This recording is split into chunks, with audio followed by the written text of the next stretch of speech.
Estábamos diciendo en esta mañana que ante esta nueva modalidad en que vivimos los seres humanos a raíz de lo que es la pandemia del COVID-19, andamos buscando cómo resolver tantos problemas y tantas situaciones.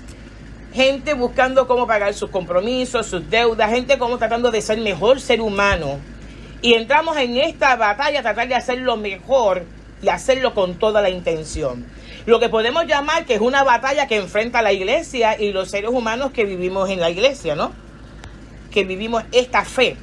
Así que Mateo, de una manera sutil o directa, nos presenta esta batalla que significa perdonar, bajo el tema del perdonar, que claro está que en aquel tiempo era una batalla y en esta no es menos, también es una batalla porque es una lucha interna.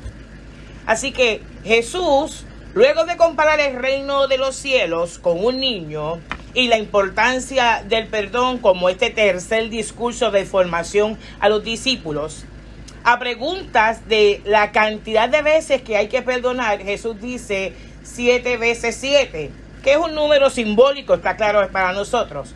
Pero aclarando o recapitulando ante la pregunta, 70 veces 7, que es el mismo simbolismo, quiere decir que es siempre. Quiso decir que el perdón es en todas las ocasiones en que sea necesario ofrecerlo o darlo. Jesús no pierde tiempo, porque recuerde que Jesús viene desde la parábola del sembrador, formando a los discípulos, a los imperfectos, para que estos sean los que sean los portadores de este reino de Dios. Así que, bajo esa premisa, para poderle explicar mejor a los discípulos, Jesús siempre usa la técnica de la parábola. Así que comienza el relato con esta parábola, que la conocemos en unas traducciones como el siervo malvado y en otras se conoce como los deudores. Jesús, reconociendo que el perdón, y dije ahorita y lo repito otra vez, que el perdón no es un don, el perdón es un deber. Habla de esta parábola con toda la intención para llamar la atención de aquellos que hemos sido escogidos para extender el reino de Dios. La práctica del perdón en aquel tiempo no era fácil y hoy día tampoco.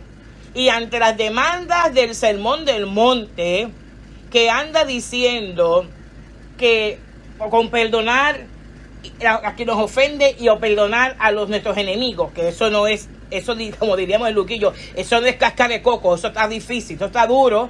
¿Cómo perdonar al que me hiere? ¿Cómo perdonar al que me ofende? ¿Cómo perdonar al que me señala sin yo hacerle nada? Y máxime, cuando miramos el contexto donde se escribe esta parábola, para los fariseos perdonar 2 veces era suficiente y pagaban la cuota. Así que el objetivo de Jesús era dejarle ver a los suyos que el no hacerlo, el no perdonar, cerraba el reino a las personas que no lo practiquen. O sea, si yo no practico este perdón, entonces yo me cierro la accesibilidad de poder recibir el perdón y ser parte de este reino. Pedro, este portavoz de los discípulos, el intrépido, el que tuvo la revelación del Padre, que este es el Hijo del Dios que vive y que da vida. Pedro, ante la inquietud sobre este tema del perdón, se le acerca a Jesús y le pregunta, ¿cuántas veces son las que debo perdonar a mi hermano, a mi prójimo, a mi semejante, como usted lo quiera llamar?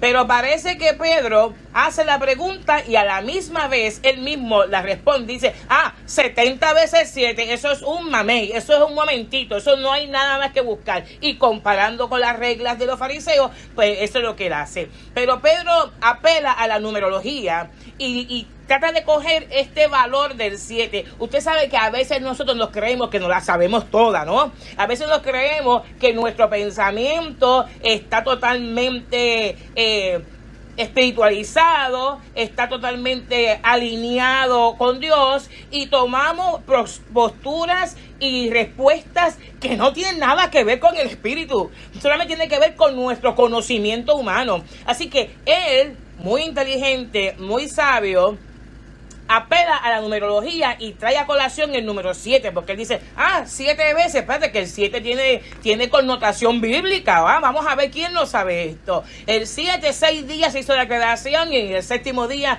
el descanso. Hubo un sueño de 7 vacas flacas y 7 vacas gordas. Y el rey Salomón, cuando edificó la casa a Yahvé, labró 7 columnas. Y sin olvidar que el 7 es el número perfecto. Pero lo que es irrealidad es que el 70 veces 7 es una gran hipérbole, es una exageración extrema. Está diciendo Jesús, mi dimensión de perdón, la que yo les traigo a ustedes, la que Dios me reveló, es esta, va más allá de la mente humana. La dimensión del perdón es la que me ha dado mi Padre, el que me envió, y es la que nosotros en esta mañana le presentamos a ustedes. Escuche bien la historia, cómo es este asunto.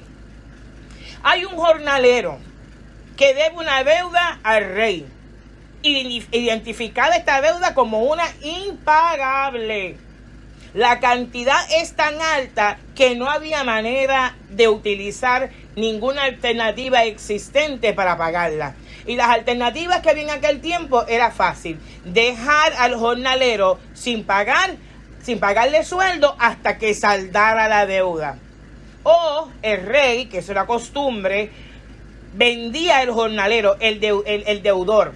Por eso era que en la cueva de Adulán, cuando David entra a la cueva, habían 4 grupos y dentro de esos 4 grupos estaban los endeudados, ¿verdad? Y tenían problemas fisiológicos y mentales porque sabían que los podían secuestrar, que se los podían llevar y llevarlos cautivos hasta que trabajaran sin sueldo para pagar esa deuda. Pero miren lo que le pasa a este jornalero ante la deuda del rey.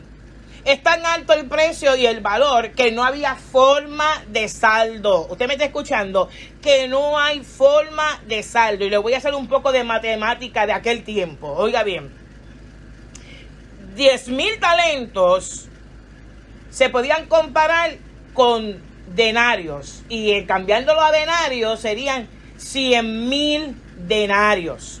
Y si hacemos historia dentro de la Biblia, un denario era la paga de un jornalero diario, un denario. Así que 100,000 denarios, ¿cuándo iba a pagar este muchacho eso?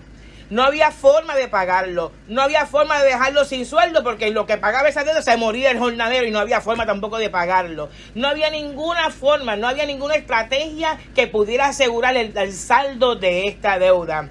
Por lo tanto, como no se lo podía llevar cautivo para que pagara la deuda sin sueldo y no había ninguna otra forma de hacerla, el rey, oiga bien, el rey, el mandatario, el más grande, decide perdonar al jornalero. Esta deuda y el gesto del rey significa el amor y el perdón divino. ¿Alguien va conmigo hasta ahora? Está hablando que el rey, la máxima potencia, decide perdonar y decide perdonar por causa del amor. Porque el perdón de Dios es diario y constante, porque nosotros fallamos todos los días y todos los días Dios saca y apela por nosotros por ese amor tan inmenso. De hecho, así es que hay un himno escrito: ¿con qué pagaremos amor tan inmenso que diste tu vida por el pecador? Dios, en medio de Jesucristo, por medio de Jesucristo, perdona nuestras deudas, borró las faltas, nos hizo aptos por el poder de la sangre. Así que la sangre de Jesucristo, que tiene poder, que hoy es viva y eficaz, todavía nos perdona. Ahora sucede algo muy insólito dentro de la parábola. Resulta que este jornalero, luego de ser perdonado, tiene un consiervo. Y este consiervo tiene una deuda con el jornalero. Y una deuda que, comparada con la deuda que tenía el jornalero con el rey, es mínima. O sea que la deuda del consiervo eran 100 denarios, cosa que se podía pagar en 3 meses de trabajo, literalmente mirando las monedas. Eso es lo que le debía el consiervo al jornalero. La deuda del jornalero era mucho más amplia. El consiervo hizo lo mismo que apeló el jornalero. Pidió paciencia, pidió piedad, dame tiempo. Lo hizo igualito. La diferencia es que el rey, el jornalero, no quiso acceder y trataba de ahogarlo al consiervo porque no pagaba. Así que la pregunta es la siguiente: ¿para qué le sirvió entonces el perdón del rey al jornalero? Si el rey era la máxima autoridad y la deuda era impagable ante esta mínima falta, ¿qué fue lo que aprendió este jornalero ante ese escenario donde el perdón de Dios estaba simbolizado en medio del rey? El perdón es un alto valor que nosotros no merecemos, pero Dios por Jesucristo no escatimó en cantidad de nuestros pecados y simplemente perdonó el volumen de nuestras faltas. Y este volumen de faltas Dios lo perdona a diario. El objetivo de esta mañana, de este sermón, de esta historia, es que ¿por qué tenemos que perdonar a los que nos marcaron, a los que nos ofenden, a los que nos han matado en el camino? ¿Cuál es la lógica? ¿Por qué me toca esta fibra? ¿Por qué insiste Mateo 3 semanas corridas hablando del perdón? Es que el perdón es necesario. Es que el perdón es la base del por qué usted y yo hoy día decimos que somos creyentes, decimos que amamos a Cristo y que somos fieles hasta el final. Oiga, tocar este tema es tocarnos la fibra más íntima del ser humano. Tocar este tema es hacer un listado, es sentarnos y hacer un listado del dolor, de los golpes, de las traiciones, de la injusticia, de aquello que no me merecí, de aquello que provoqué y muchas veces me hago la víctima. ¿Cuántos adoran a Dios? ¿Cuántos adoran a Dios? Hoy nos está diciendo: el dolor causado es tan grande que no lo podemos medir. Y quizás en medio nuestro hay gente golpeada, dolida, sentida, gente pisoteada, gente que te desgarró el corazón, gente que te abandonó, gente que te repudió, gente que te humilló, gente que no midió, que estaba matando tus emociones y tus efectos. Y a eso Mateo nos está diciendo: el perdón que hablamos en esta mañana y que te lo ponemos en una bandeja de oro para que tú lo puedas utilizar, es un atributo de Dios conferido a nosotros. Nos está diciendo: la iglesia tiene tiene que aprender a perdonar. Mateo nos está diciendo: utilicemos, porque hemos tomado la autoridad, hemos tomado el poder conferido, pero hoy nos conferen el atributo de perdonar por cuanto hemos sido perdonados. Y nos está diciendo: la ofensa que te ha hecho tu semejante no es nada comparado a la ofensa de la humanidad al Rey de Reyes y Señor de Señores. Lo que el Señor nos ha perdonado es más que la ofensa de tu hermano, es mucho más que eso. Nos está diciendo Mateo: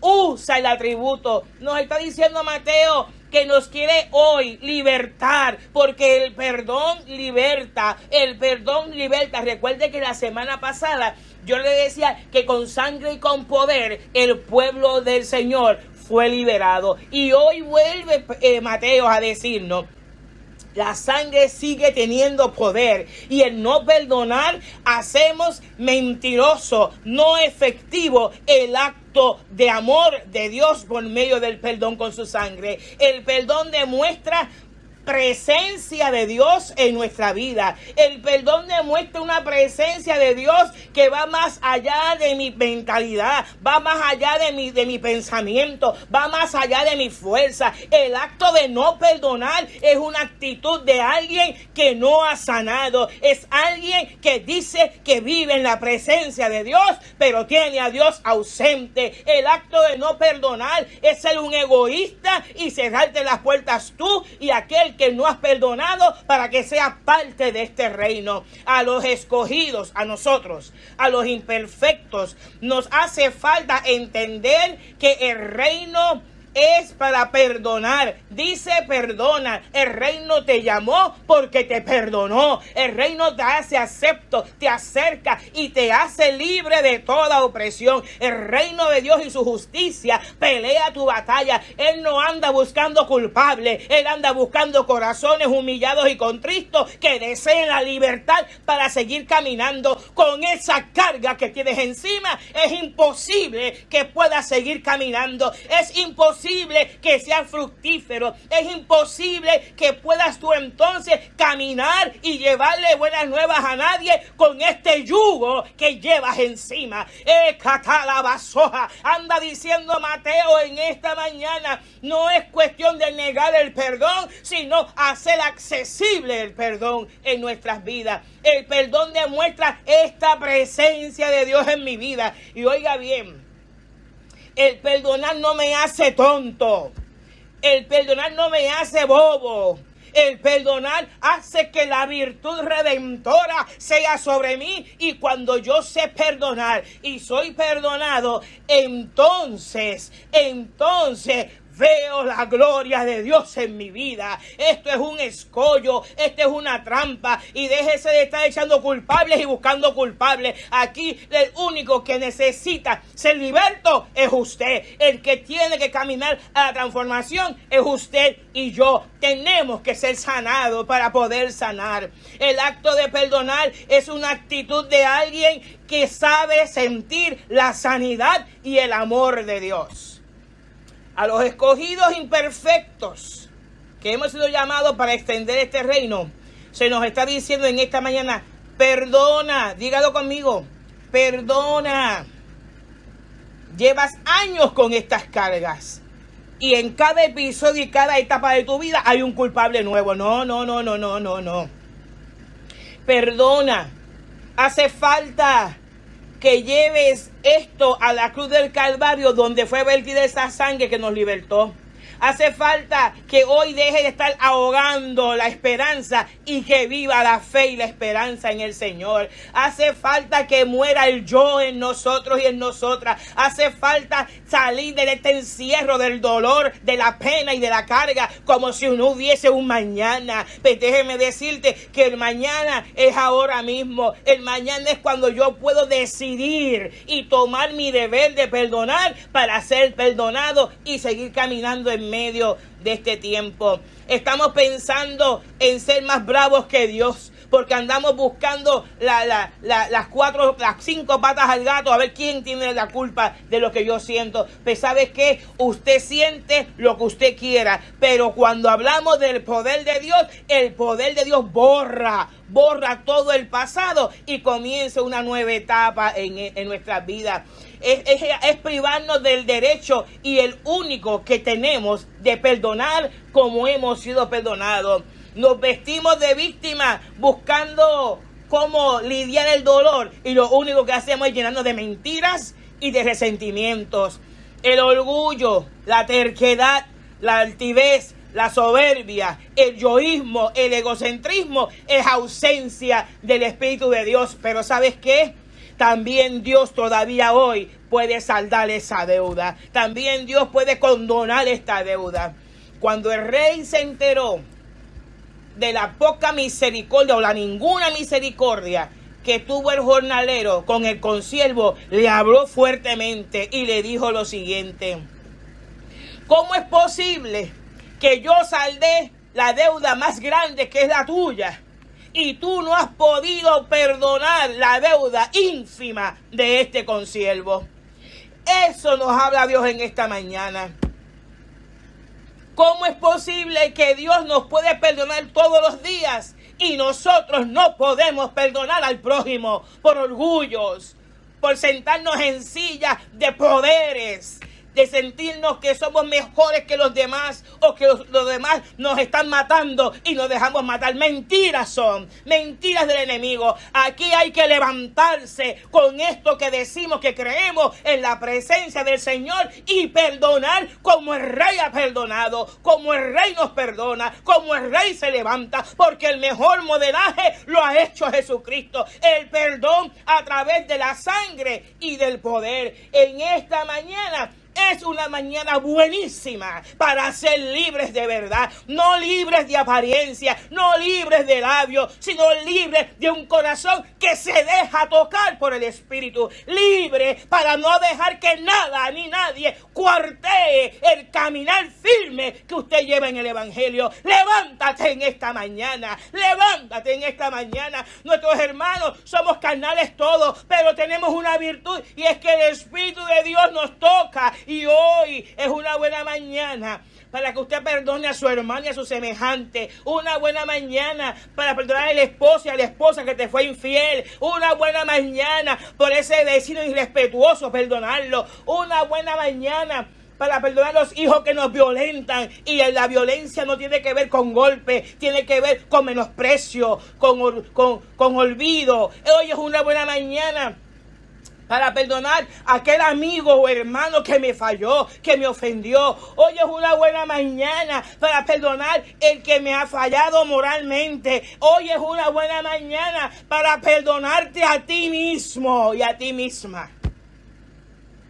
Hoy es una buena mañana para eso. Yo me pregunto, lo que usted ha avanzado en el Evangelio hasta hoy, ¿quién tiene la potestad para arrancarte del reino de los cielos? ¿Quién tiene la potestad para eso? ¿El que te ofendió? ¿El que te mató? ¿El que te hirió? No. Esa potestad la tienes tú. Tú decides si sigues adelante o te mueres en el camino. Porque el rey que ya viene, te perdonó y hoy te vuelve a perdonar por tus pensamientos egocentristas y egoístas y soberbios. Pero en esta mañana, la única manera de creer y ser libre y extender este reino es a base del perdón. La base de nuestra salvación está escrita en amar y perdonar. Cada paso en que estamos en este mundo habrá conflictos y agresiones. Esto es vivir un reino auténtico, cuyos atributos son totalmente divinos.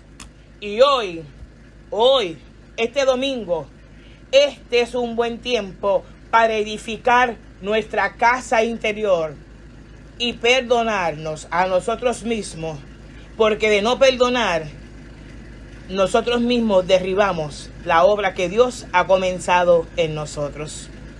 Qué mañana espectacular, qué mañana que nos compromete y nos convoca a entrar a lo que a muchos no les interesa. Que vengan a mí y me pidan perdón ellos a mí. Pero yo creo que en esta mañana el Rey está diciendo, yo te perdoné a ti multitud de errores y tú no quieres perdonar estos 100 denarios que no son nada comparado al amor que yo te ofrecí y te perdoné y te hice nuevo.